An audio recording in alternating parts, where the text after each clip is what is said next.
What is going on, everybody? It is your observant lineman, Uche Waneri. Welcome to the Lineman Life podcast. It is the day after, and here we are, all of us, wondering, where do we go from here? Now that Tom has sniveled up another trophy, breaking our hearts, making us just completely lose all sight of what is reality at this point. It's just a damn shame. But I welcome each and every one of you coming in here for the Lineman Life podcast. We're going to talk a lot about Sunday's action, the Bucs getting the Super Bowl championship victory over the Kansas City Chiefs. Make sure you are smashing that like button and make sure you are subscribing if this is your first time on the stream with us. Got a very special guest here with me. One of my old teammates, my brother from another mother, but also even bigger than that, he is or was actually the co-host of Hot Boxing with Mike Tyson. That's something we're going to talk about as well. But everyone, please give a very warm welcome to my guy, Eben Britton. Eben, what is good, my brother? Hey, my brother. It's great to be with you, man. Dude, So, I love your opening animation. It's sick. A little intro I got there. Yeah, man. Appreciate it, bro. Appreciate It's it. dope. So tell me a little bit about what you thought about the game, man. I mean, you know, it was a rough one for those of us who were sick and fucking tired of watching old Tommy boy lift the trophy every damn year.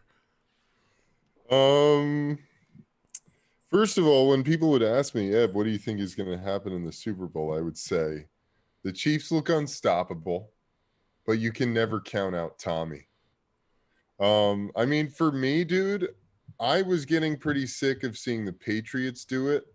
We talked earlier this season about, I think at the beginning of the season, about the most interesting storylines. And to me, I'm sitting there last night. I'm in fucking awe, dude. I'm in awe. You're like in what? awe. What? Like this guy, 10 Super Bowls, seven rings. Like it's already a massive accomplishment to make it to the NFL, to climb that to the top of that mountain. And then you're there. And he literally has, I saw some stat before this game that his percentage of making it to the Super Bowl is as good in his career is as good as Steph Curry's 3-point percentage. Wow. It's insanity. It's insane. I mean, I don't know, man. The guy he just works harder. I think he must just study more than anybody out there. You know, you got to give him his props. To me, it's like he sort of proved this thing of players are more important than coaches. I think he showed that, you know, I think he showed that great players make way more of a difference than great coaches do. I mean, look at what happened to the Patriots. They were abysmal this year. I mean, to be fair for the Patriots, I mean, when you look at the situation overall, they had a number of defensive players who opted out of the season. You know, obviously, we all know that the big elephant in the room was that they didn't have a quarterback. The Cam Newton experiment was not anything that was proven to be or was even, you know, thought to be something that would fill the shoes of them not having Tom Brady. But, you know, on top of that, I mean, you know, I think they lost double digits worth of players to opting out of the season. Somewhat, I think. That's true. In my opinion, I feel like partly that was on purpose to kind of give themselves, you know, a year to kind of have a wash and try and get a higher pick. I mean, it's feasible. You know, where do you go from having Tom Brady as your quarterback in 12 months? You've got to dig deep to find a new talent to put in there.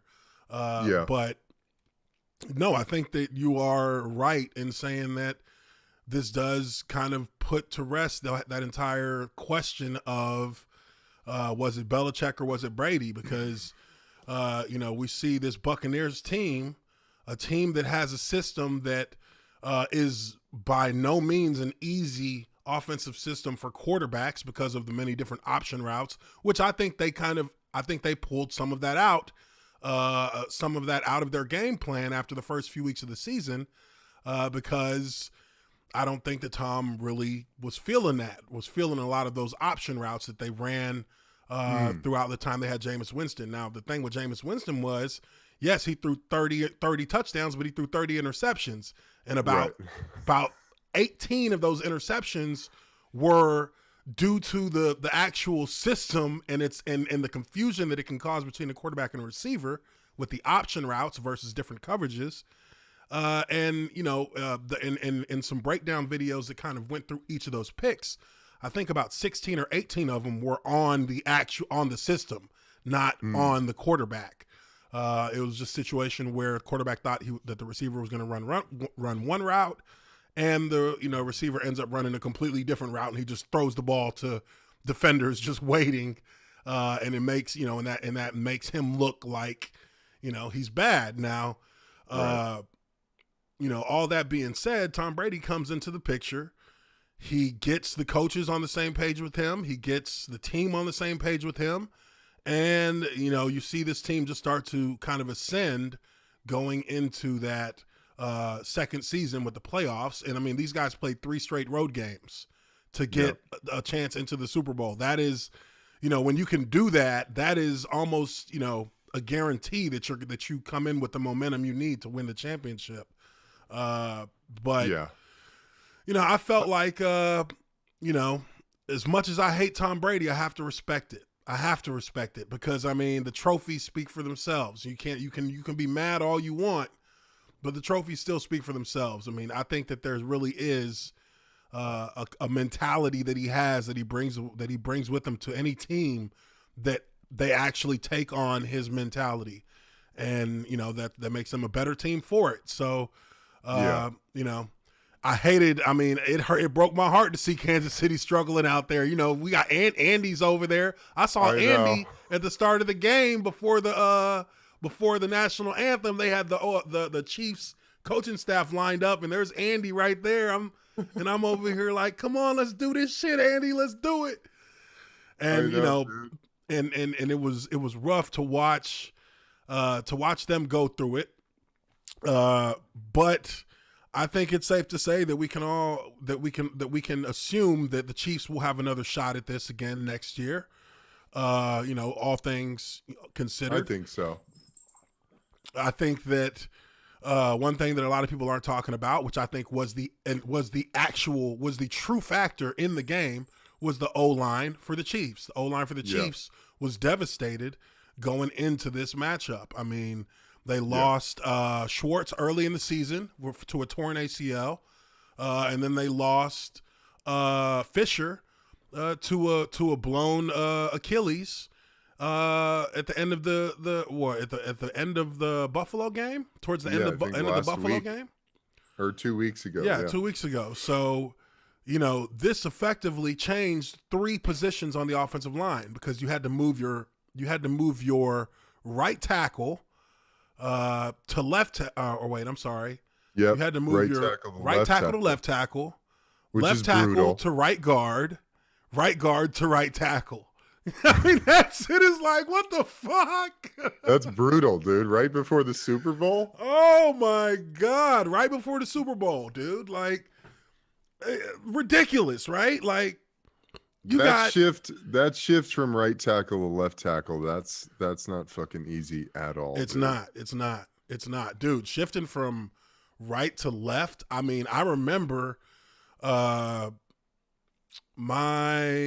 second year when I became a starter, I was starting at left guard, and I'm left-handed, so there was something weird about playing at left guard that I hadn't noticed, even though I was left guard in college. Like, in the NFL, it was a little bit different. At left guard, I felt like my weight was on the wrong leg because I'm right leg dominant. And going into my third year, the Jags moved me to right guard, and it felt instantly natural. Like I was like, oh, I feel 100 times better on the right side, just naturally putting my hand in the dirt with my right leg back and my weight on my left leg. It felt far more natural for me, like instantly. So, maybe because I'm left-handed and it's kind of a flip in my in how my body adjusts. Moving from the left to the right was actually the more natural spot. But when you got the tackle position, I mean, and on the inside you can do that, and there you can get away with some misses, but at the tackle position, and it's not even the starting tackle, it's like the backup tackle moving from right to left. I mean, you had guys who were playing really in their first action all season, or their first extended action all season on Super Bowl Sunday. I mean, that's fucking rough. It's brutal, man. That's super rough, difficult. Dude. I think, you also have to give props to the Tampa defense. Oh yeah, their D-line was fucking working. I mean, I watched some they got after stunts. It. Yeah, they were getting after it, and Jason Pierre-Paul, I think he led the way. Really, him and Shaquille Barrett. Yeah. JPP and Shaq Barrett were dominant. Those linebackers were all over the place. That kid Devin White's unbelievable. Yeah, Devin White. Who's the other dude? The other one is Levante David. Levante David. Levante David low key had one of the best seasons at linebacker in the entire NFL. That nobody really. I don't know if he made. I don't know if he got the Pro Bowl or not. But that dude played lights out. I watched them play against who was it? I watched them play against the Chargers early in the season, and I swear this guy made every play for like 9 plays in a row. He made every tackle. I was like, oh my God, who is this guy? Levante David. He's just they were unbelievable. And I think because the front seven really dominated, it took a lot of pressure off the DBs, because to me that's where the game was going to be won and lost. Mm-hmm. Tyreek Hill, Travis Kelce, Hardman is also good. Edwards-Helaire is a great running back, great young back. Mahomes is just the magic man. I mean, you saw those throws. You were posting about it earlier. I mean, fucking like diving, throwing a ball on a beam right into a guy's hands. He did that a couple of times. He did that a few times. He did it early in the game. A lot of people, if you blink, you missed it. But he did it early in the game. I think it was like the only deep shot that they gave Tyreek Hill early in the game. He throws this ball up, and I'm telling you, dude, Tyreek Hill was double covered, and the ball landed. It hit Tyreek Hill right in the hands. Yeah. And, when you got multiple people jumping around you at the same time, I could see how he could have dropped that. But, I mean, Patrick Mahomes, I mean, the dude is his instinctual abilities are off the charts. He's literally parallel to the ground on I don't know if it was a third or fourth down. He's been running around all day. And I mean, this dude launches a ball while he is laid out like he's laying on a surfboard, and just launches it 30 yards down the field, and it hits the receiver in the face, and he drops it. Yeah, it hit him in the face. I was surprised. I was like, whoa. He got that ball there. They showed the replay, and it's just, hits this guy in the face. I'm like, yo, I don't care, this guy was playing with a hurt foot, with an offensive line that was going to struggle against his D-line. I mean, it was just a matter of how long could they hold up for him. But this guy is going to have a chance to get just as many titles as Tom Brady. He's got one, and he's just going into his 5th year. Yeah. Barring injuries, barring any unforeseen fall off, he'll have the chances. He'll have the opportunities. I agree. I think they'll definitely be back. I mean, that's a great team, and I don't see any reason why they would break that up or let any of those guys go, right? I mean, I feel like that team. I mean, they set that contract up pretty good. Yeah. Yeah, man, but I'm just kind of blown away by Tom Brady, honestly. It's just like I don't even understand. How long did you play, Uch? You played 8 years or not 10 7. years?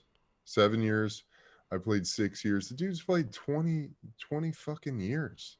Yeah, It's fuck him. mind blowing. It's Fuck him. crazy. No, it's fuck- Like just the fact that you've got to love it so much and you just love the process. Like, cause that's such a difficult week.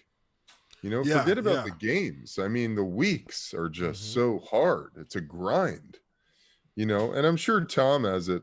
I mean, quarterbacks, their week is a little easier than an O lineman's week, Yeah, but yeah. not study wise, from a studying perspective, those guys are in the film room more than anybody or should be. I was happy for Blaine. Yeah, yeah, yeah, for sure. I was happy I was for, I mean, definitely happy for Blaine. I was Byron college. Leftwich, he also got Oh a yeah. ring with them as well. He was in Yeah, man. Jacksonville my rookie year. They released him right before the first game my rookie year, so got a couple weeks with him. How was Byron? Uh, I mean, I mean, as a quarterback, man, he was. I couldn't honestly say I could assess him outside of Right. him being like a statue because I started the third preseason game my rookie year, so I was, he was out there and I was out there with the starters, and I mean, we were playing at Green Bay, in Lambeau, and I'm like blocking like my D lineman on a third down. And I'm like, I've got this guy locked out. And then here comes a linebacker from the distance that I see starting to come. And I'm like, ball should be out. Ball should be out. And I like kind of peek to the right. And he's standing like right next to me. And I'm like, holy shit. So I'm trying to block my guy and trying to pick up on a blitzer. And they absolutely demolished this cat. They absolutely demolished him. And I'm just like, wow, I mean, if you can't move in the pocket, bro, I mean, hey, it's going to be rough, So It'll be a long day. Yeah, and that's when I was kind of like, ooh, I don't know, this Dave Garrard guy might be the guy to go with because this Byron guy, he drops back and he just stands there. I mean, but, in all honesty, these guys, him and the defense coordinator had an excellent game plan for the Bucks, and they got it done. Yeah. They got it done. I mean, you really can't complain too much about that. Yeah. But it was I gotta say it was a letdown of a Super Bowl just because we didn't get any kind of there wasn't much suspense to it after third quarter. We pretty much saw it unfolding, a slow, brutal death for Kansas City. Maybe that's a little bit of karma that the team had fall upon them based on the whole situation with Andy Reid's son, having what appears to be a DUI accident. We're not sure yet, obviously, but that is kind of the news. That his son had a car accident where a couple of kids got injured very seriously. One of them is still in the ICU in a coma. So as soon as we get some more info on that coming out from the news, then we'll be able to speak more on it. Obviously thoughts and prayers to the family and that. But that had to have created some kind of little distraction in the. At least, maybe not in the real time in the game, but this kind of took away from a little bit of the focus on the game, getting ready for the Super Bowl, which can that can affect the team. Definitely. I felt they were they seemed flat to me, the Chiefs. It seemed like, I don't know, everybody's been all over Mahomes talking about he's the second coming, and it seemed like they came out flat and took it for granted, whereas the Buccaneers really came out supercharged and energized and ready to rock. Yeah, I can definitely agree with that. They did seem a little flat. I mean, both teams came out with 3 and outs.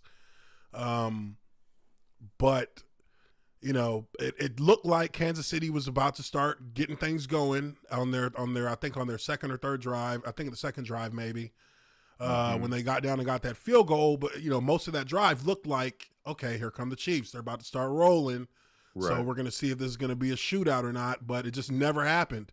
The Bucs played that bend but don't break defense. Yeah. They would let them get down the field. I would have liked to have seen Travis Kelce get some more in terms of action. Sammy Watkins also. I mean, it seemed like they just never really established, how they were going to attack Tampa Bay throughout the course of the game. They just really didn't know where they were going to attack from. So, it almost seemed like random plays were being called. I agree. It wasn't, the Bucs really came out and they said, we're going to run the ball. We're going to do the little dunk, we're going to nickel and dime it down the field. We're going to get some big plays here and there. But they really leaned heavily on the run. Another thing I'll say about Tom this season was that those last couple seasons with Peyton, where Peyton went to the Broncos, it looked like it was painful for him to throw the ball at times. With Tom, he still looks like he can drop the dimes. Yeah, he still looks like he can drop dimes. Like as long as he has protection, the guy has really he has immaculate pocket presence. Yeah, he just knows when to get the ball out. He threw some beautiful balls last night. He did. He did. He threw some really nice balls. I was like, "Fuck you." Dude, I'll never forget my rookie year. We go up to New England and Tom Brady is like 20 for 20 before his first incompletion, and he threw 3 touchdowns to Randy Moss in the first half. It was like, what is happening here? Yeah, dude. I remember that game. It was like we come out after halftime, and I'm just like, on one play, they get an interception, and I'm like halfway down the field, and I'm like, fuck it! And I just run and dive into the fucking pile and try to clear somebody off just because I'm tired of fucking the turnovers. Oh, it was a nightmare. That was a nightmare. It was. The other thing I think that was really, I don't know, interesting. It's so corporate, man. It's become so corporate, the Super Bowl. Oh, dude, all the shit before the game. It was almost nauseating. All this shit. I'm just like, good God. I really enjoyed the football season this year because it took my mind off the insanity of the world. And the Super Bowl really seemed to I don't know what happened, but they just decided we're going to shout out all the things that are going on in the world, and we're going to do big productions. It got a little bit woke. Yeah, it was just I don't know. I mean, I guess that's good to an extent, but then everything is sponsored by some company. It's like the first down replay brought to you by Bud Light. The Super Bowl MVP brought to you by Verizon. It's like, Jesus Christ. Yeah, I mean, they got to make up for all that money they're missing from those seats being empty. I guess so. That was their solution. More sponsors. The game ball today is sponsored by Nissan. Yeah, exactly. It's like, fuck. Yeah, and we've added 6 more patches onto the Super Bowl jerseys as well. Yeah. Nah, but it's only a matter of time before that. You're right about that. But let's switch gears a little bit, man. Let's talk a little bit about, what's been going on, dude. I mean, I know, and just to kind of lead into this a little bit, I was I was up late night one night just doing the old YouTube browsing, getting into going down some rabbit holes, seeing where I come out on the other side. It was one of those nights. Yeah. And I'm just going through some recently uploaded videos, and I see, boom, hotboxing with Mike Tyson, and I'm like, all right, yeah, let me go see what. I guess they started a new season. Let me go see what the fuck is going on over there with Eben and Mike.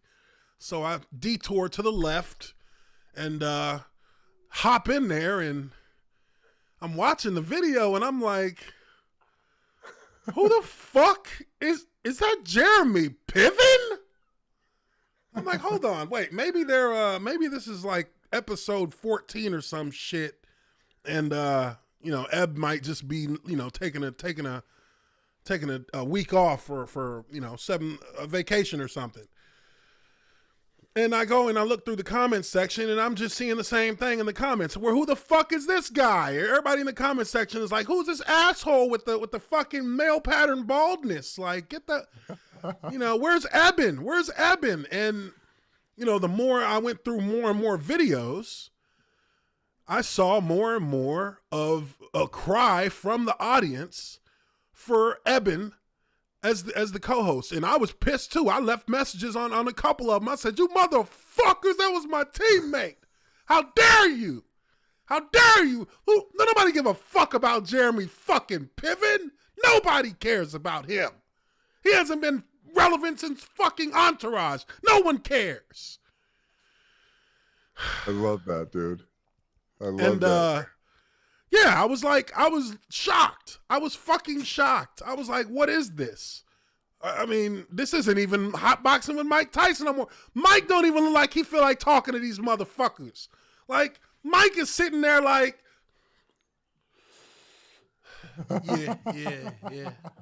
Yeah, they do the thing and then the thing. And yeah, well, fuck it, right? Like, he was like half-heartedly into it. I'm just sitting there like, yo, I've got to do some digging. So, I go and I look around and I check out your Instagram, and, you had some videos that were very thoughtful, very insightful about the entire, just the situation as you saw it. And I mean, dude, I'd love for you to give some more clarity on what the fuck went down, because I mean, was this one of those just Hollywood fucking backstabbing situations, or what the hell happened? Take us through it. I mean, just take us through it how you see it. I mean, if you want to embellish a little bit, so what? But, Well, I mean, dude, I really appreciate that. And the fans it's been dope to see the fans' reaction. First of all, man, I love Mike to death.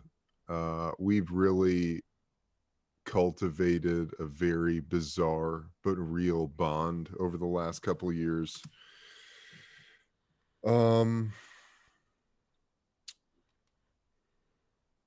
It seems it has come to light that perhaps from the beginning, the people involved outside of, I started hotboxing with two other guys, and outside of those two guys, it seems the people surrounding Mike have, for whatever reason, wanted to replace me since the beginning. What? Yeah. And man, I want to be honest about this, because I don't want it to, at the end of the day, it's business. It's bad business all the way around. And I've learned a lot through the process. I don't really want, I'm very careful about how I talk about this, because I don't want to come off as like I'm trying to catch the heat of, the heat wave of this hot boxing situation. Because, people are in an uproar, and I think rightfully so, because we created something that was really culturally significant, having the demigod Mike Tyson being vulnerable and opening up about his life and the things he's learned and the mistakes he's made, and coming to terms with himself and things that have happened to him throughout his life. That's super important for a lot of people, and that's why people really love the show. I don't think, to be honest with you, the people who are around Mike, who kind of call the shots of what he does, didn't have, or at least they have revealed themselves to not have any appreciation for that. Wow. And don't really have any appreciation for what we created and the specialness of it. And I think they believed that they could just make it Hollywood, make it more shiny. Things were getting weird right before COVID happened. Like there's been a lot of weirdness. And I was feeling, I have a really difficult time because people really treat Mike as a thing, as a commodity, Yeah. I mean, we've experienced a little bit of that, Ooch, being who we are and having that experience. But Mike is like, everyone who comes into his life really views him or, is seduced into the reality of thinking they can make money off of him or make a name for themselves off of him. Yeah. And it always rubbed me the wrong way. It really bugged me. And I was always grossed out by it because I'd be sitting there and there's like people all around him taking photographs and all kinds of shit. And I'd just be like, fuck, this sucks.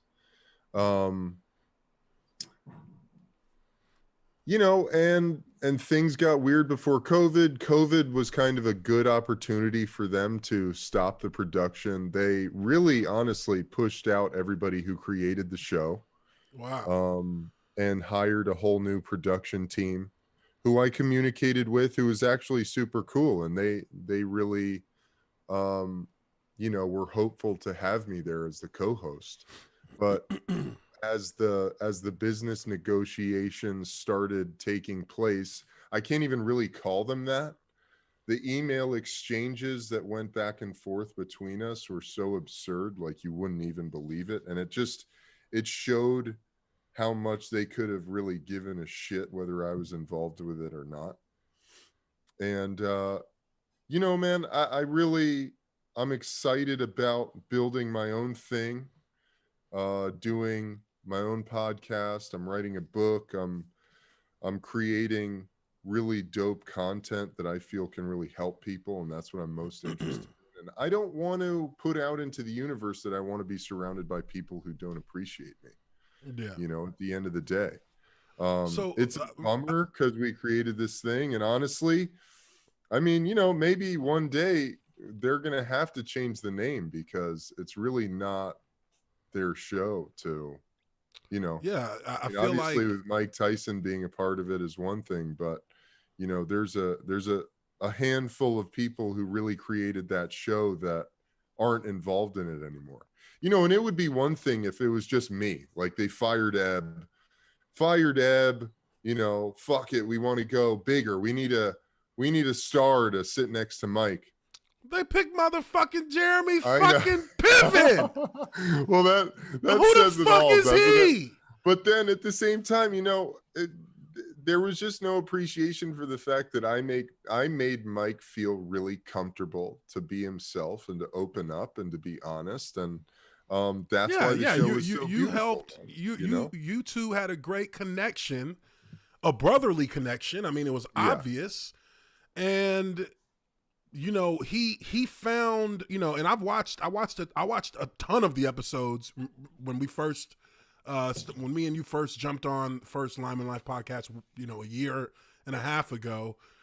I was watching the episodes and I was like, this is some dope shit. Like, me and you talked about it a number of times, and you and Mike Tyson were able to connect on a certain level because probably for the first time in Mike Tyson's life, he was able to be around somebody who, on a consistent basis, who could relate to some of his life experiences. Like, athletes generally, when especially on the professional level, when professional athletes get around each other, there's just a whole nother level, and it works even in when you cross sports. There's a whole unique level of connection there because there are some things that, as an athlete, you both can relate to that general people cannot relate to. They just wouldn't get it. And to be able to have that kind of a setting for you two guys where, you know, you do have somebody like Mike who can open up like that because he feels that comfort. I mean, why would you mess with that? If you're a production crew, why would you mess with what's already been established? Like, there's no reason to take it in another direction.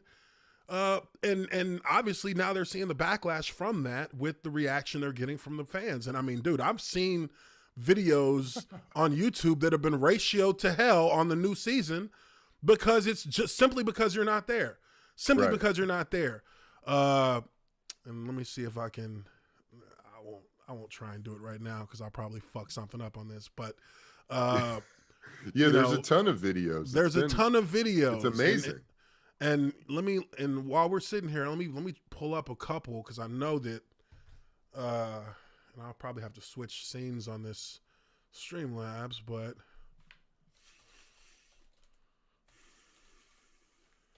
I mean, I was just looking at it, and these are like, I mean, look at this shit.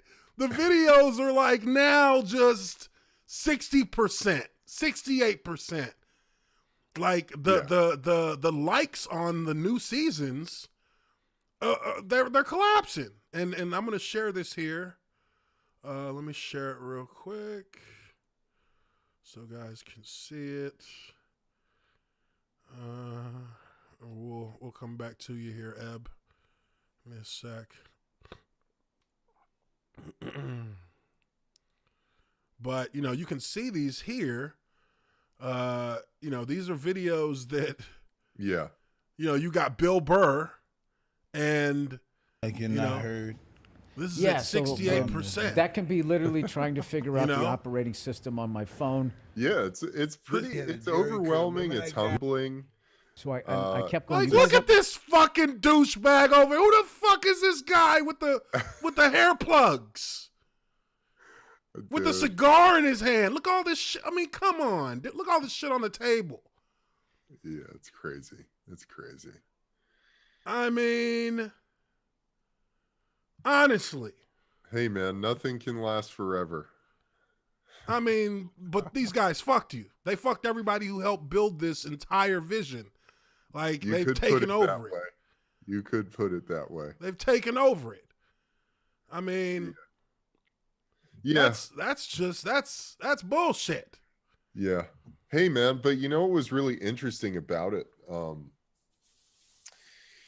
know, when I got benched that last year in Jacksonville and everybody's energy around me, I could feel the coach's energy just totally change. It was such a great lesson for this experience. You know, and everything in life prepares you for the next thing. Yeah. And my experience with the business rigmarole of the NFL really prepared me for this because I was sensing weirdness for a while with them. And I just knew like something was off, and your gut was just telling you. Yeah, I just knew. I was like, oh, okay. You can't look me in the eye, so that means something's off with your energy. You're telling me, hey, Eb, how are you?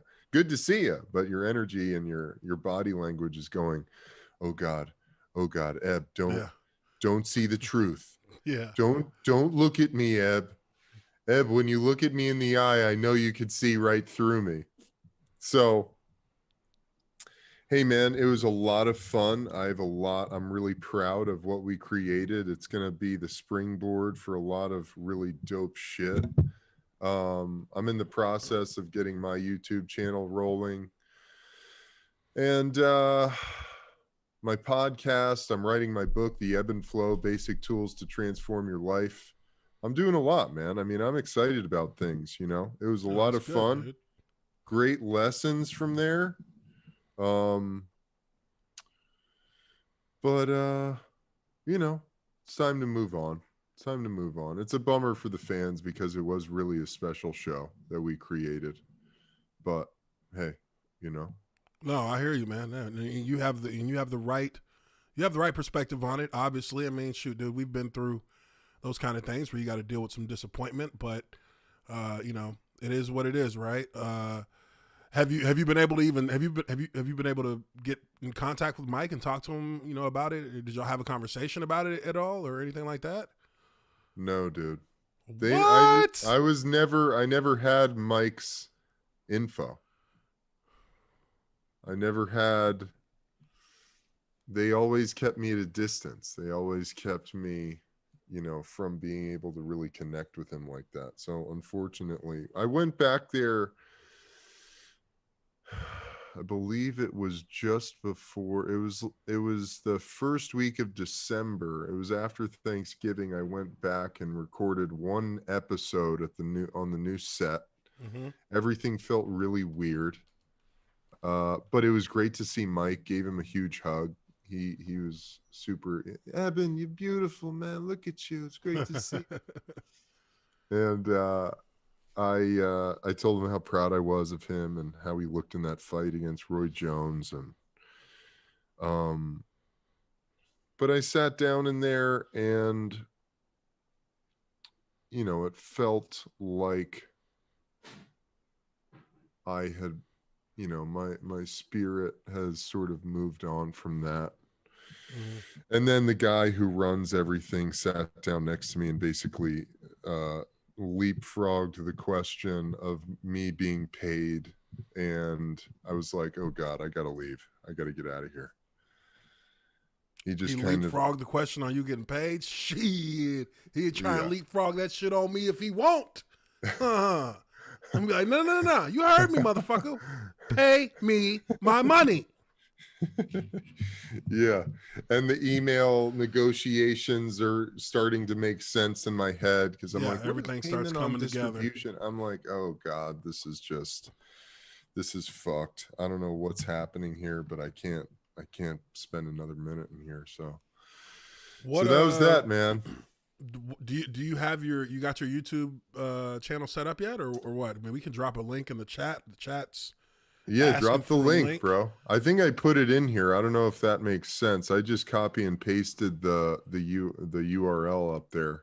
Yeah, but if you just type in Eben Britton. Let me see. Should be able to just. I'm seeing. Do you see it in the chat? Oh, wait. No, I see your channel here. Here it is. Got your channel. Yeah, just throw it in there. I'm slowly but surely building it. I've got one of my Ebb and Flow episodes with this woman who's an incredible mushroom cultivator down in Jamaica, who does everything from psilocybin to lion's mane and turkey tail and reishi, all these super medicinal mushrooms. She grows them down in Jamaica and has a wellness center there. For my Ebb and Flow podcast, I've got a meditation on there. I've got a recent little interview I did on breath work. But more is coming soon, man. Nice. So I'm going to throw this link in the chat. Make sure you guys go and subscribe to Eben's channel. Make sure you guys show some support there. Awesome, definitely do anything you need from me, dude. Let me know, and I will. Well, yeah, dude. I mean, now we can roll together. Absolutely, dude. For sure. We can do more together now, and it's all good, bro. Oh yeah, for sure, man. It's all meant to be. Always love here, man. Always. Yep. Now, I guess last thing here that I really want to kind of go through with you, and I'm gonna switch scenes here, but you'll be able to see it if you're looking at it on the browser, on your browser. And let me just take a quick check at the chat here, see what's going on. I know we've been over here talking, but I don't see no super chat, so shit, I ain't motherfucking reading nothing. I'm just playing. But just general chat here from what I can see, not really much going on. But yeah, you guys make sure y'all go ahead and follow and subscribe to Eben's channel. Now, I wanted to take a look at this because this is something that has really kind of taken hold in the football hemisphere. And now this article here is with the New York Times, but it's talking about this situation with the NFL's concussion settlement plan and benefits. And now this article is from August 25th, 2020, and it kind of was a precursor to the more relevant breaking news that came out last week in regards to players having issues with what's going on in this concussion settlement program.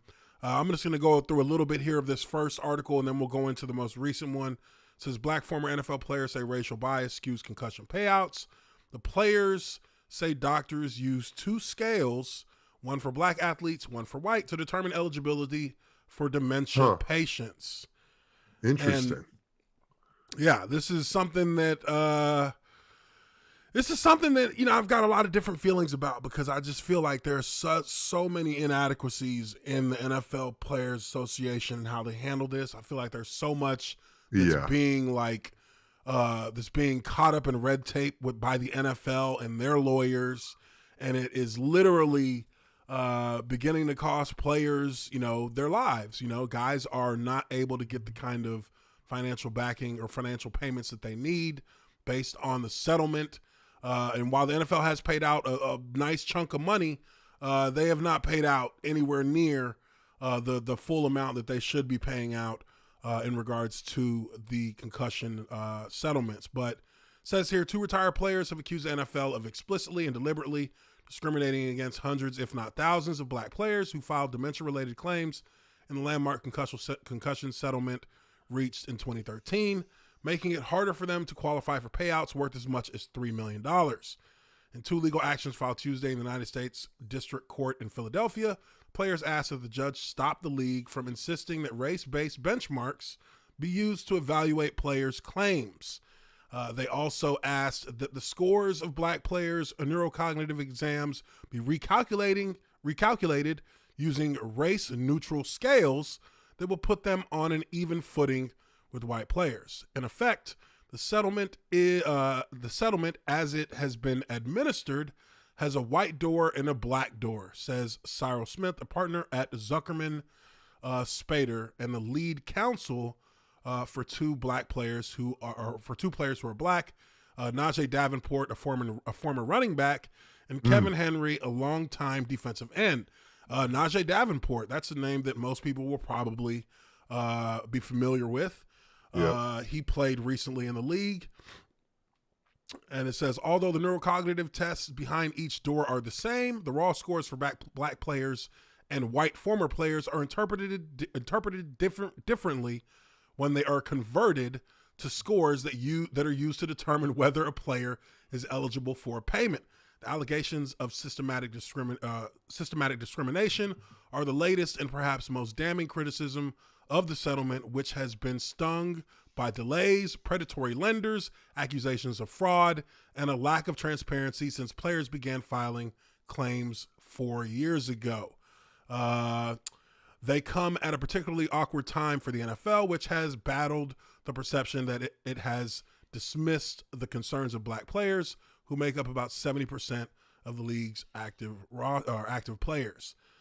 Now, I'm going to move forward from this one, because this next bit of information from the New York Post is actually a fair bit. I think it's a little bit of the same, but with a couple of different players. And I've actually got a little bit of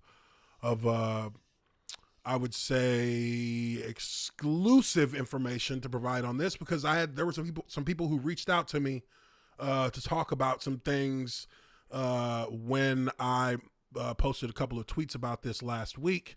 But this article here says NFL concussion settlement program uses racist guidelines. Neurologist. The NFL National Football League's concussion settlement program uses racist guidelines in its medical evaluations, claims a neurologist who once worked with the initiative. The program, overhauled last decade after an extended court battle, compensates retired players if neurological problems they suffer as a result of their time in the pros are confirmed by a medical exam. But the NFL has come under fire after two former players in Dajay Davenport, Kevin Henry, sued and claimed they were shut out of compensation because the league required doctors to adjust cognitive testing scores of black players based on race, implying they will necessarily score lower than their white counterparts.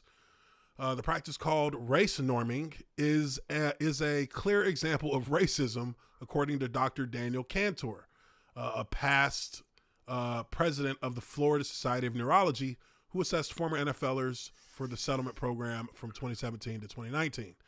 Now, just taking a little pause there, and coming back to you, Eben. How do you view that? I mean, I didn't really, before last week, I had no idea about black norms and white norms, which is an actual thing. That's an actual thing that they use, that the NFL recommended that practitioners use when giving these neurological exams and when they were actually trying to calculate the scores to decide what kind of payment these guys were going to get. I mean, how do you see that? I mean, I'm so confused by what is the medical basis of that? What is that? What is race norming? What is white? That's totally something I've never heard of before. I mean, I would like to know more about that, and I would like to understand what the medical philosophy behind that would be. That's mind-blowing to me. That they would give. I don't even understand how that, this whole thing, it doesn't make any sense. It's like, okay, we know we've got an owners league, right? But literally, like that article said, 70% of the players in the NFL are black. You know what I mean? So it's like, this just doesn't, I'm kind of baffled by it. Obviously, how has your process been? Have you dove into that concussion settlement, or have you gone through any of the other disability benefits? Well, there's a couple of things in regards to where I'm at with mine. And I see Snake Oiler put a question in the chat. Have we taken a CTE test? Well, there's really not. There's been a CTE test that's been developed that you can take while alive, but it hasn't, that's still kind of going through the stages. It's not 100%. The only way to conclusively know that whether you have CTE or not is to examine the brain once you die. So right now, that would be the only true 100% certain way to get it done. But I know and this is the crazy thing that I've seen since dealing with the whole benefit system in the NFL, is that I have a number of former teammates and other players that I know who still who've been declined multiple times for their line of duty payments. Yeah. And these are guys who played like a year or two longer than I did. And they're not getting, the same, they're not hitting the same point threshold when they clearly have physical problems and ailments that we have, pretty much come to expect from players to at least be able to get full line of duty benefits. But I know guys who haven't been able to get it. Yeah. And I know guys who really don't even have much of an issue themselves, but they got full coverage. I got full line of duty, and my exams that I took, I mean, my shit was fucked up. It was like, yeah, your shit's fucked up. But again, it comes down to who is the one testing you, because in my case, The guy who tested me, it took like 5 minutes, and he just wrote down, boom, boom, boom. You get all the points, and you go. But I had another teammate who actually did his in the same place I did mine, and played 2 years longer than I did, and he didn't get it. He didn't get approved for any line of duty, and there's no way, because he was an offensive lineman too. There's no way. But did you hire an attorney, Ooch, or you just did it yourself? For my line of duty, no, I didn't. Now there's another aspect to this that I'll get to here in a second. Let me grab these 2 super chats. We got a super chat here from RC from NYC for $5. Appreciate that, RC. He says, "What's up, Uche? What's up, what's up, Eben? What's up, chat? Hope all are good." What's up, RC? And then we got Jason Gaines here for $5. Appreciate that, Jason. He says, "Eben, you played for the Bears in 2013. Would you have started Josh McCown over Cutler in Week 17 in an elimination game versus the Packers?"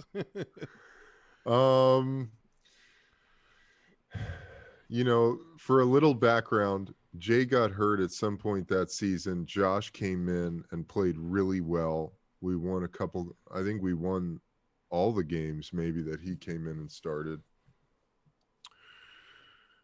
I don't think I would have started Josh over Jay in that game. That game really came down to the last play where Aaron Rodgers aired it out to fucking Randall Cobb, and it was a blown coverage, and I won't say the safety's name who fucked it up because he's taken enough flack for it, but it was honestly, I don't think Jay had much to do with us not winning that game and going to the playoffs. But Josh was unbelievable too, man. Josh was an incredible backup, and he came in and was a great leader and did a great job for us. One of the most epic games I've ever played in was that season against the Ravens. Josh McCown was our starting quarterback. There was a fucking hurricane that ripped through Illinois. Not a hurricane, but an insane rainstorm. Yeah. We had like a 2-hour game delay after this, like in the middle of the game. Came out, went to overtime, beat him in overtime. The field was like a cow pasture. It was a foot of mud. It was epic, and we won. And, that was at home, right? I mean, I remember we played. Yeah. I think the only time I've ever played in Chicago was my second year, and it was like negative. It felt like the windshield was like negative 3. I think it was like 10 degrees. Dude, it was insane. And we played Dallas on Monday night. It was negative 20. Jesus, how do you even play in that? Bro, no sleeves. No sleeves. Wow. It was insane. Yeah, it was fun though. It was super fun. That would have been ugly. That would have been ugly. We won. But no, just with the whole concussion settlement situation, I haven't done the neurological, the total and permanent yet. And the crazy thing is that with this past CBA, they actually allowed the NFL to take away part of their benefits. They in 2020, I think 2023. In 2023, if I believe I'm correct when I say this, they are going to actually eliminate the automatic acceptance for total and permanent if you get Social Security disability. Before, if you have Social Security, and right now actually, if you have Social Security disability, and you are approved for that by the federal government, the NFL is obligated to give you the full benefits from total and permanent with the NFL. Like, they cannot deny you.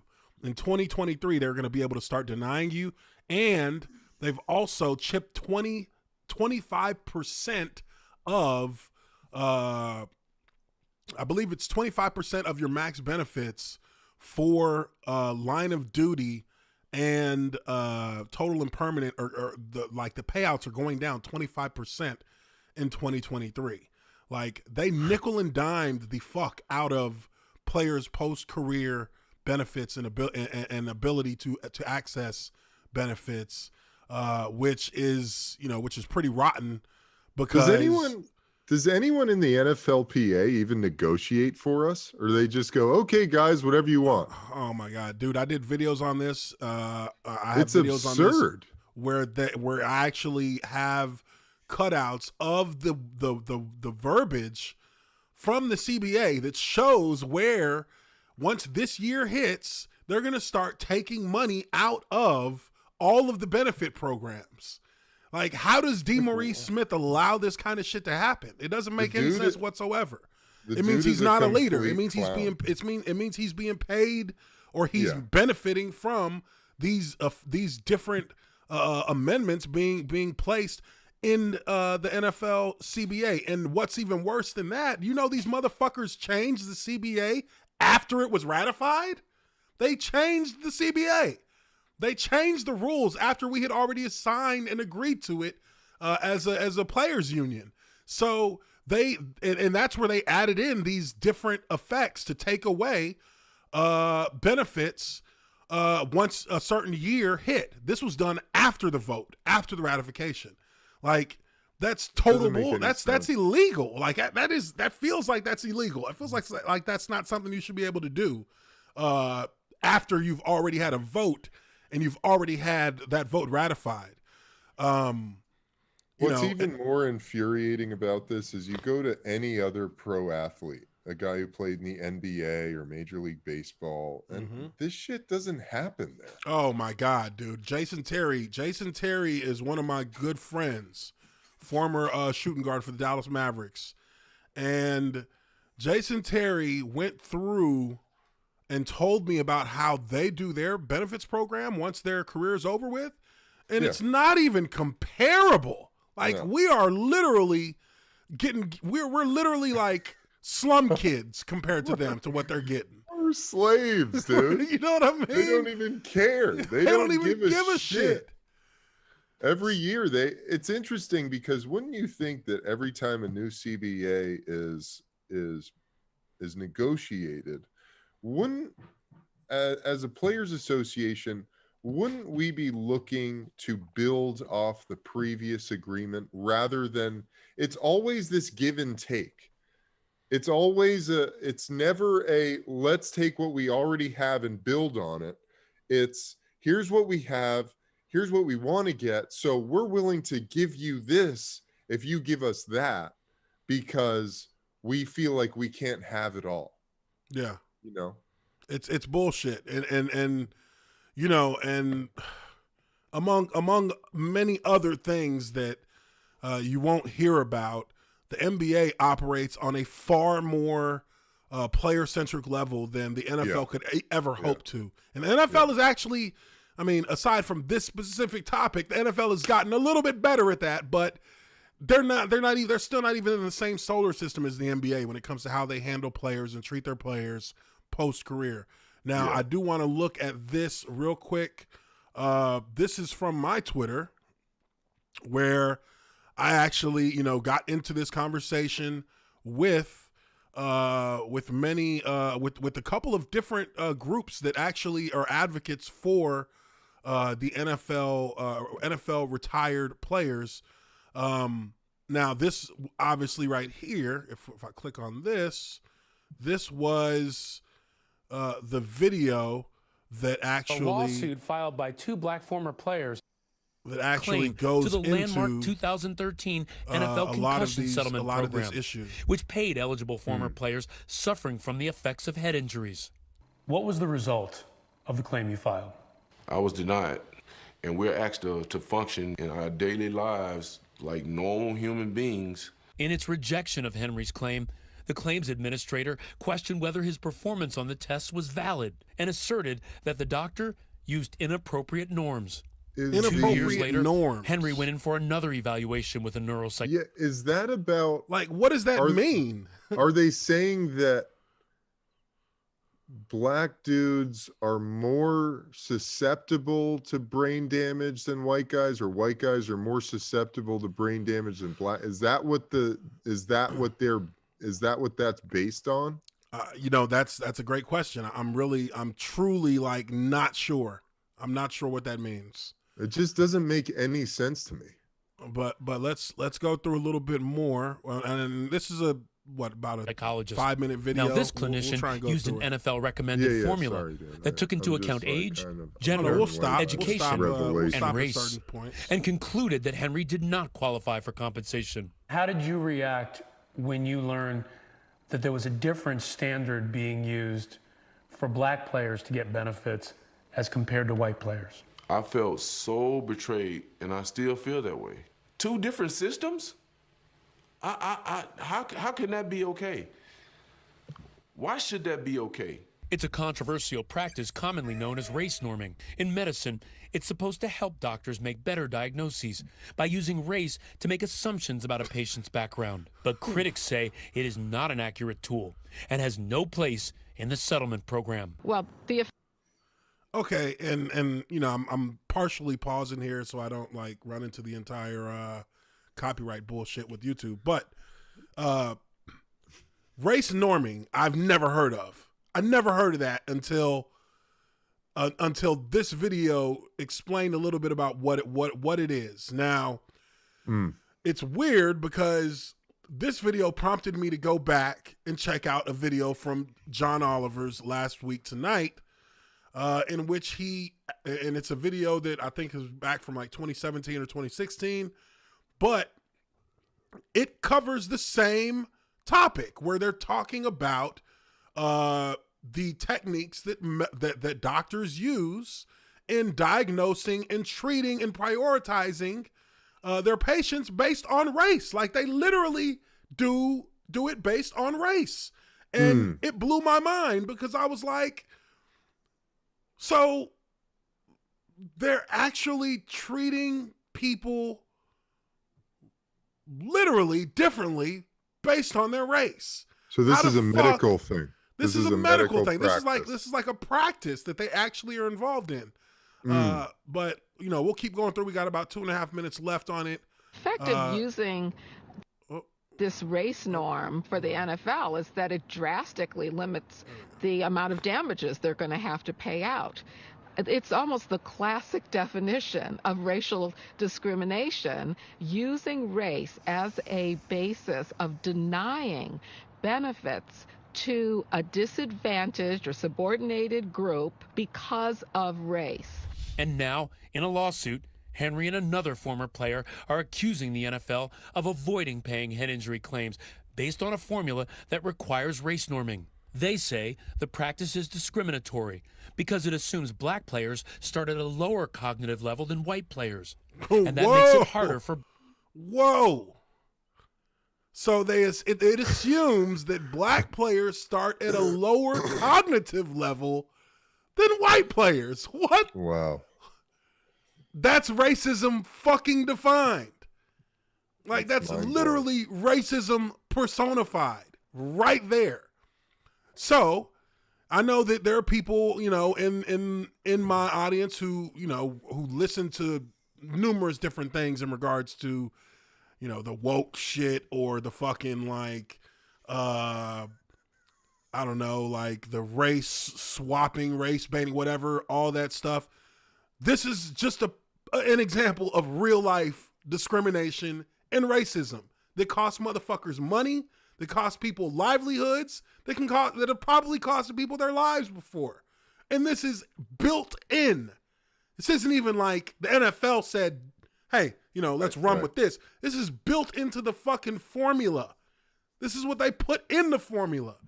Of the medical establishment, period. Not the NFL. It's part of the institutional criteria. It's part of their institutional norm, literally, Western to do medicine. This. Yeah. I see here, Hefe says, do you watch any progressive tubers like... Yeah, David Pakman. I watch David Pakman pretty regularly. I'm a David Pakman fan. I also watch a slight bit of Tim Pool. I also watch I mean, Joe Rogan. I also watch, who else? Vosh. I watch Vosh. I watch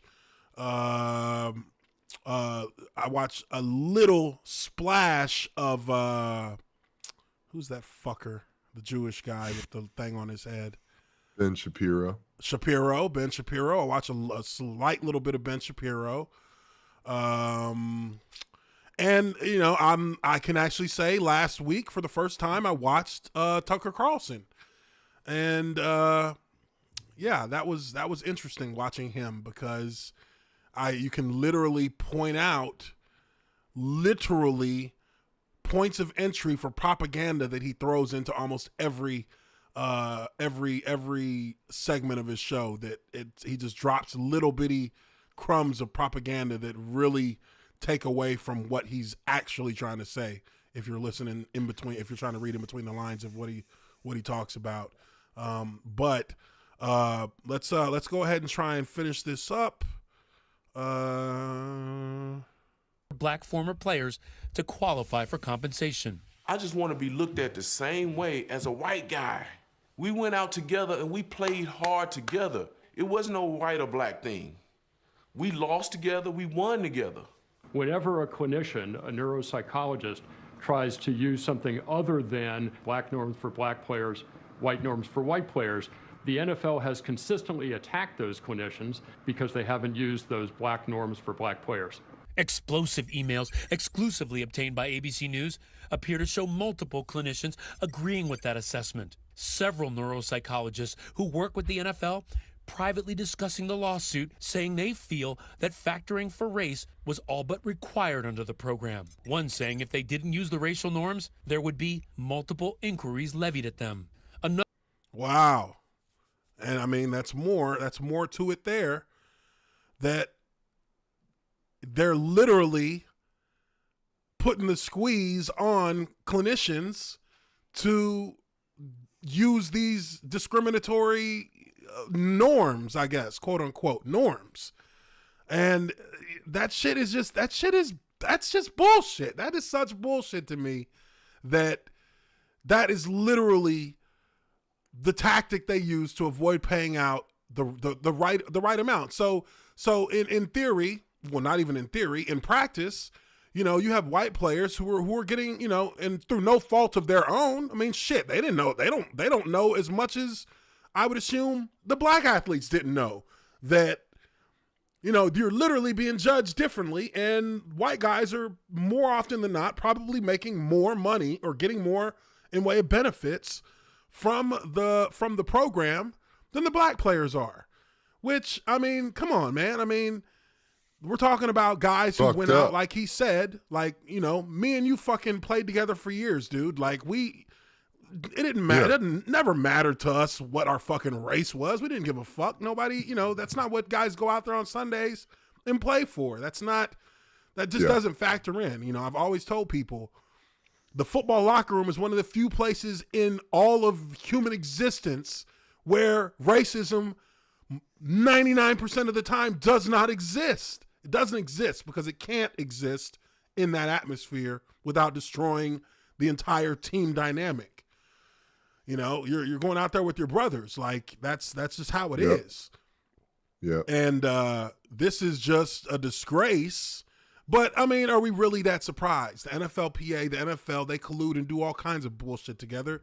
This is something that, you know, they just continue to do. Required reliance on racial norms, bottom line, do against discriminate against I think black it's really players. Interesting that this is in a statement medical, to ABC News, the NFL calls the lawsuit entirely misguided. The league says that the race norming, part of what they call demographic correction, is recommended but not then, required. Of course, the NFL is and the using it to concussion benefit settlement was because 70% agreed to of by their all employees parties are with the African American assistance dudes of expert who now they don't have to pay as many benefits against black and players. I mean, in a statement I to remember ABC News, hearing the NFL calls the lawsuit because it's not easy to get your disability to begin with. I mean, you have to jump through fucking hoops. I didn't get it the first time. I hired an attorney for the second round, and then I got it, which I highly recommend to any guys who are struggling to get it. Hire an attorney, and I've got the guy you can hit me up if you want, who's good. But You said that was for what, your line of duty? That was for line of duty. Yeah. Dude, I was fucking paralyzed for 6 Yeah, months, dude, and I couldn't even get it. They denied me the first time. Yeah. It's just, and they make that grading scale more and more restricted as the years go on. They tighten it down and dial it in so that, you basically have to go in there and, you got to go in there fucking walk. Crawling on the ground. Yeah, you have to go in there crawling on the fucking ground. I mean, can't walk. Like, you have to go in there like you're a fucking literal cripple. Like, you know how hard it's we have, dude, we have issues with our bodies that normal people would probably roll around in a wheelchair having to deal with that. I mean, that's true. Yeah. But for us, it's very hard to actually show that we have that kind of like issue that's debilitating for us. Like, every time I walk up a fucking flight of stairs, dude, my fucking legs, my knees are like, oh yeah, shooting pains through your kneecaps when you walk upstairs. You know what I mean? Like, the front of my kneecaps are gonna pop off. Like, what the fuck? My feet hurt when I just get out of bed in the morning. You know what I mean? Like, a lot of chronic ailments that, people you can't see it, you can't tell necessarily because we're so good at kind of just covering it as we go. Like, you don't see it on our face, you don't really see it in the way we move, but on the inside, we're screaming. It's like, oh shit. But this is to me, again, just looking at this entire situation with this lawsuit that's being brought forward, and really kind of going through some of the things here on Twitter where I actually got into, had a conversation with a number of different groups, women of the retired and disabled NFL. They're talking about some of the things that are going on here on Twitter. They say they cut from future player benefits and disabled players who have already qualified and have been on disability benefits for more than a decade, cutting 20 to 25% from what they promised in the CBA in 2011.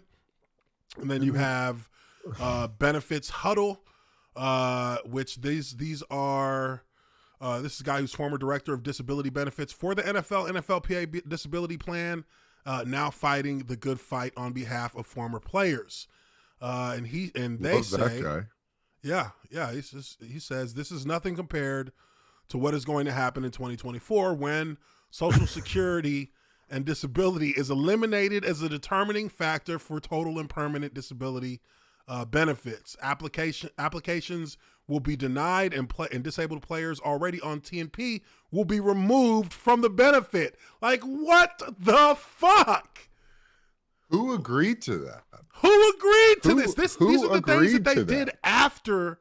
These are the things that they did after. Look, and the thread goes on further here. It says, D. Smith, who is D. Maurice Smith, who is the head of the NFLPA, has spent years increasing the NFLPA ability to deny valid claims. And this J.C. Treader is the NFLPA president, a guy who played for the Cleveland Browns with Cornell University. This motherfucker should, at the very least, know what it means to be in constant misery.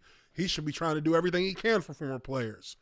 What did he say? What did it say about him? Well, they tweeted him here, but he obviously did not respond. Yeah, of course, because you can't, and you'll be fired. Yep. It says here, NFLPA's D. Smith botched the negotiation of the CBA. He didn't know what he was doing in 2010 and didn't learn anything over the subsequent decade. The executive committee refuses to fire him, even when his performance is abysmal. Does J.C. Treader have a comment? And,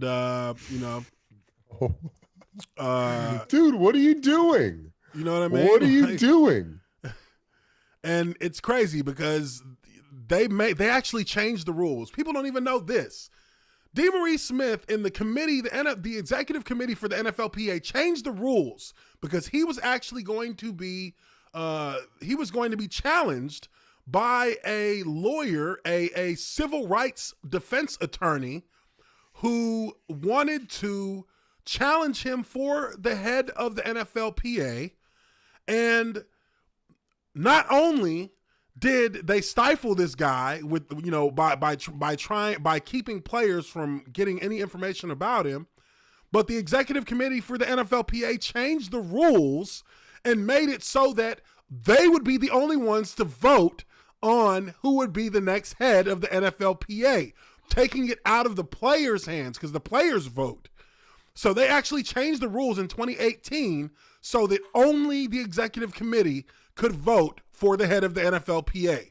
So he didn't even have to gain a true majority of the players of the NFL to continue being the NFL's executive director. He was voted back in by his own executive committee. Like, that is just complete corruption at its finest. Like, you can't change the rules to where nobody can even have a chance to challenge you. Like, that doesn't make any sense to me. Like, and it's clearly corrupt. But again, at the end of the day, a lot of these things, they do after the fact. These are things that they do, after they've already agreed to a bargaining agreement, and they begin to just whittle away at players' benefits and players' ability to get their benefits. They're going to start taking, they won't even listen to the government. When the government says you are disabled, they're not even going to accept that anymore. And, one thing that they've done to players on numerous occasions who have tried to get the total and permanent disability benefits, which the neurological benefits are part of that, is that they've actually hired private investigators to surveil players who are applying for it, to surveil them and spy on them, to use that against them in their hearings, because these aren't hearings that have to have any kind of real adherent of the act of federal law. These are hearings that are dictated and allowed to be completely controlled by the NFL and the NFLPA. And these are two entities that are in bed with each other and working together to make sure that the payouts are at a minimum, so that the NFL doesn't have to come out of almost $1 billion, of which they made. I mean, come on, let's be real. They just made $30 billion. Let's say they made $20 billion this year because of the pandemic. But I mean, is the NFL hurting for money? No, it's that once the NFL begins to have to pay out a ton of these claims, because truth be told, 99% of your players are going to have CTE, then it proves in the long run that, yes, football is dangerous for your health, and that limits their ability and might put a finite number on the life that the NFL can have as it moves forward into the future, as a legitimate and as an acceptable and tolerated professional football league. These things can change. There's no guarantee the NFL will be around in 50 years. There's no guarantee it'll be around in 20 years. So, this is the one thing that scares and keeps owners up at night in the NFL, is that if this concussion issue continues to be a problem, if the CTE and the benefits for players continues to work downward, and we're not allowed to have players get the benefits in the way they're supposed to, that it could cause a real problem. And denying players the ability to get those benefits, I mean, I think that's just literally kicking a hornet's nest, because all it's going to take is the right people and the right lawsuit, and that can break the NFL. So no doubt, we'll see how that plays out, man. We'll see how it plays out. I think that's such a mistake on the owner's part to take that position, because if you turned it around and put yourself in a benevolent role towards the players, and you really work to help the players and work with the players to make sure that you had happier and healthier players leaving the league, I think the NFL would give itself a much better chance of not shutting down in the future, or not coming under just a complete assault of bad publicity. You know what I mean? I think they would just do themselves so many more favors if they reversed that thinking and started coming from it from the point of view of, man, these players have given everything they've had to this game to provide the entertainment that the fans love so much. Why don't we just take care of these guys afterwards? Yeah. You know, I don't think guys are not asking for billions and billions of dollars. We're going to start asking for billions and billions of dollars in reparations and retribution for all the damage we've done to our bodies and our fucking families falling apart and our drug addictions and all the other shit and the surgeries and everything we have that's coming down the path for us. Nobody's asking for fucking $1 billion. We just want to be taken care of in life after the game that we gave everything to, man.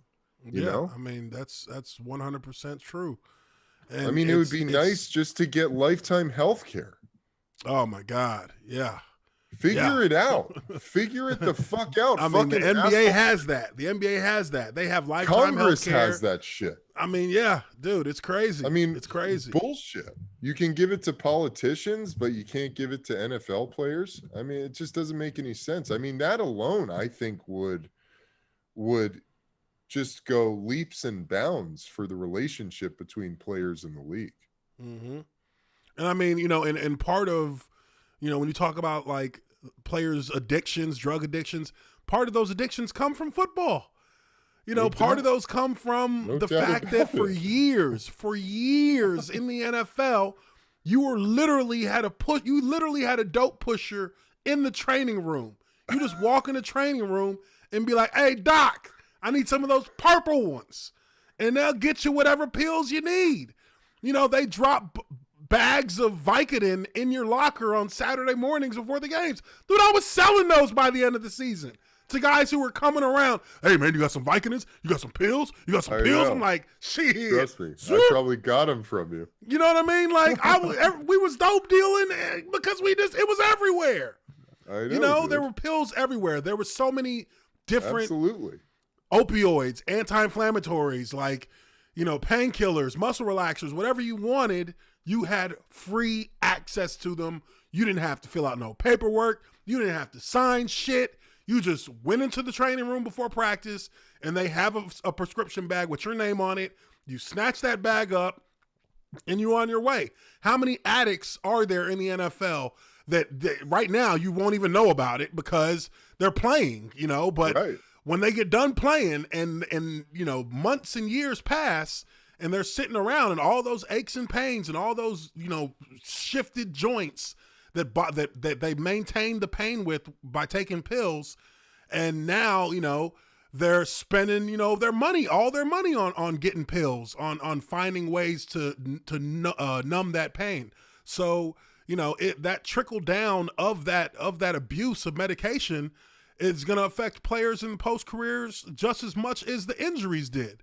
So it really does put guys in a really precarious situation. And when the NFL doesn't even have the back of its former players when it comes to, you know, providing them with the benefits and providing them with the services that they'll need in a post career that is going to, for most players, be laden with a ton of physical and mental, you know, obstacles that they're going to have to deal with. It really does kind of fucking, you know, seem like the league doesn't give a shit. And when you see things like this that we're seeing, where they're, you know, separating the, you know, black players and how they view them and how they grade them from white players and how they view them and grade them, it really does just make you fucking sick, because that's not what that works completely counter to the entire culture that the team atmosphere was born with, and bringing players together to play a sport, and then looking at how these fuckers on the business end manipulate it and turn it into something that they can cut corners on to keep players from getting what they really deserve. Yeah. You're so right, man.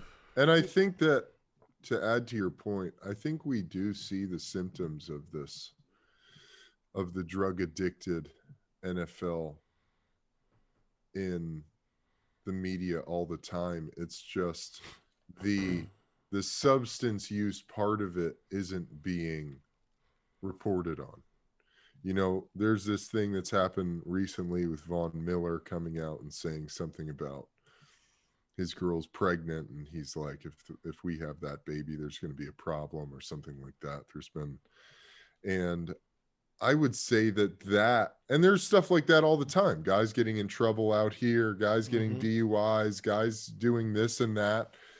And it's always just a shunning of the player. You know, it's like, look at this guy fucking, you know, acting like the criminal that we all know these NFL players are, these fucking gladiator maniacs, you know, who are entitled millionaires thanks to the sport that they play. And it's like, dude, all of that you're seeing in the media, that is the coagulation of a lifetime spent in one of the most violent sports on the planet, fueled by chemical substances that exacerbate rage and anger and unhealed trauma that is now presenting itself and manifesting itself in the real world in terms that our culture does not accept and deems unacceptable and deems, you know, trouble. I mean, who was it? Martellus Bennett, who had he tweeted a lot about that last week as well. In that, you know, it's really crazy to be football players. And I mean, we all know this. I mean, we're taught to be violent. We've been taught to be violent and to be aggressive and to be uncompromising in our violence, since we were, you know, since a lot of us were young. I mean, I like to think, you know, I like to think of myself, maybe being a little bit outside of that because I didn't start playing football until I was a sophomore in high school. So, for me, I never went through that indoctrination period as a youth in Pop Warner, in elementary school, middle school. You know, I wasn't playing football; I was playing basketball. So to me, I didn't necessarily, you know, I didn't necessarily fall, I guess, prey to the mindset as being my sole mindset. But you know, even as you know, even going from a sophomore in high school and all the way up to the pro level.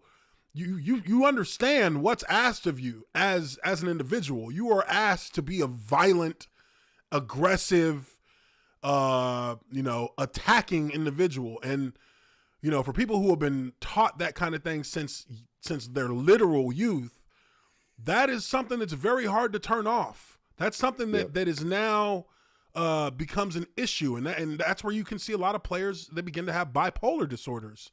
I think part of that is built in from the psychology of football and the culture of football and how it's taught to them and how they're led to understand it to be their entire life, that they become a product of that light switch that has to be turned on and off at different times during the day.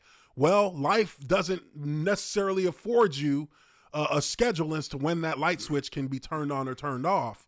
And post-career, and even during their careers, you can see players who fall to that, who literally, you know, snap and do things that are brutal and fucking completely unacceptable by our norms.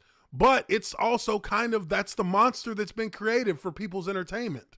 Yeah. So where, you know, how much of that falls directly on the player himself, and how much of that is really more of him being a product of the environment that has been manufactured around him as an athlete, you know, and that's where I see a lot of. This is why I'm going to say this two ways. First of all, the scientific way, which is, this is why cannabis is so important. And this is why it's so important that NFL players have access to medicines like weed. Smoke weed, man. I would say that your disposition, Ooch, and my disposition was very much aided by the fact that I believed that cannabis helped me throughout my football career. Oh, yeah. Absolutely, you know, and I chose to use it, and I figured out how to use it throughout my football career. and it was a necessity for me for a lot in a lot of ways, because it was part of my it was part of my wind down process. It was part of my, part of that reset, and kind of allowing that aggression after a game or after a practice to dissipate.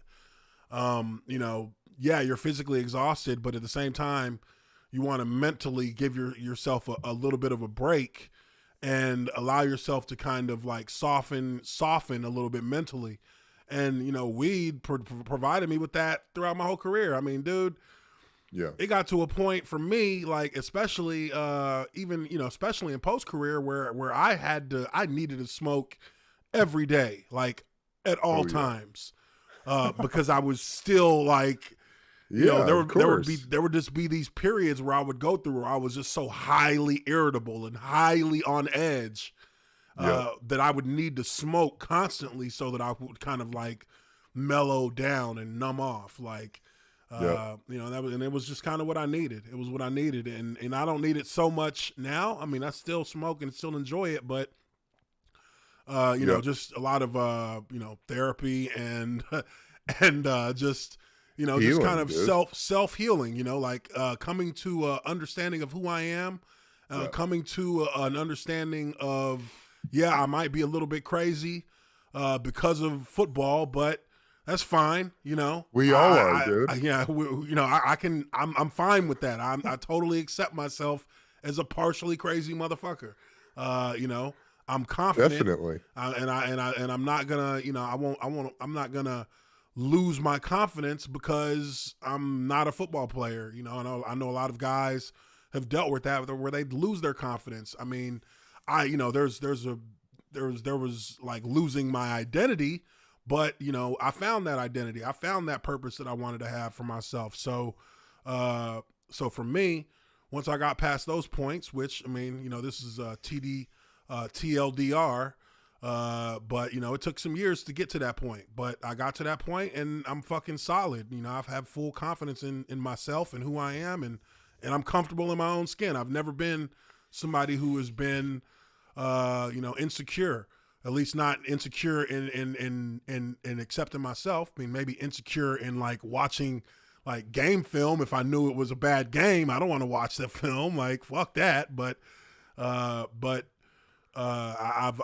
I've learned in my adult life to be 100%, fine with my own essence, because that's all I got. Like, it's who I am. That's and people are gonna know me for, people who know me. They all know me the same way. They all know my personality is the same, and that's because that's the only thing I have to really.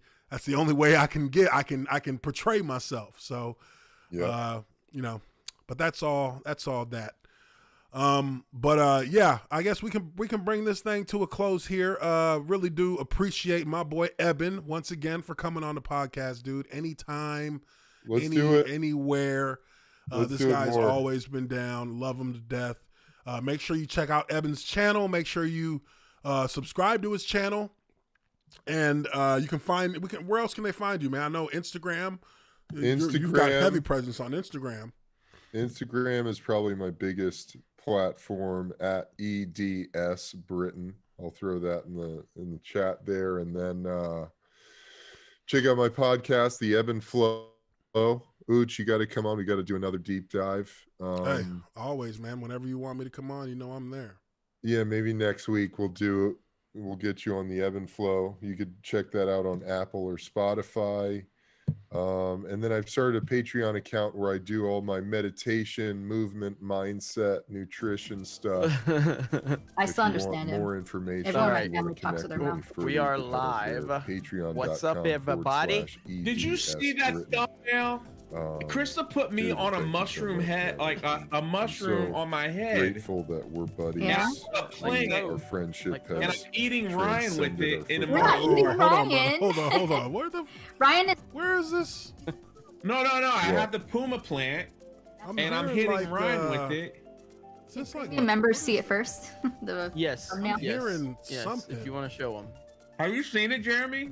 Yeah, I saw it. Can Yeah. you open? I sent it to you so you could show Jeremy's them. like so happy in it. I'm He's hearing just, like my Geeks and driving, he's Gamers just guys happy. talking, and I don't know what the I know. fuck. The rest of us are all in That's pain. hilarious. It's only Ryan that's in pain. Maybe it is. Yep, it was on the Discord. Boom. Well, that was weird. It's hilarious, dude. Yeah, you guys see Eben just threw his IG and Twitter out there. The Ebb and Flow podcast on Apple and Spotify. Yeah, Geeks and Gamers hacked the stream for sure. No, Eben, man, again, really appreciate you being on. I'll definitely let you know when I clip some of this stuff up, put it on for us to see. Please, bro. Yeah. On my channel. Man, you know, let's get back together and do this again soon, dude. Let's get back together and do it again soon. Definitely. Next week I'll come onto your Ebb and Flow. Just let me know. Yeah. And we'll get it rolling, brother. Awesome, my brother. Thank you, Ooch. Yeah, bro, for sure. All right, everybody. You guys, appreciate you guys so much for being here in the chat. Love you guys very much. Make sure you guys are sharing. Hit the like button and share this with your friends. And I will catch all of you on the next Lineman Life. Everybody have a good evening. We will catch you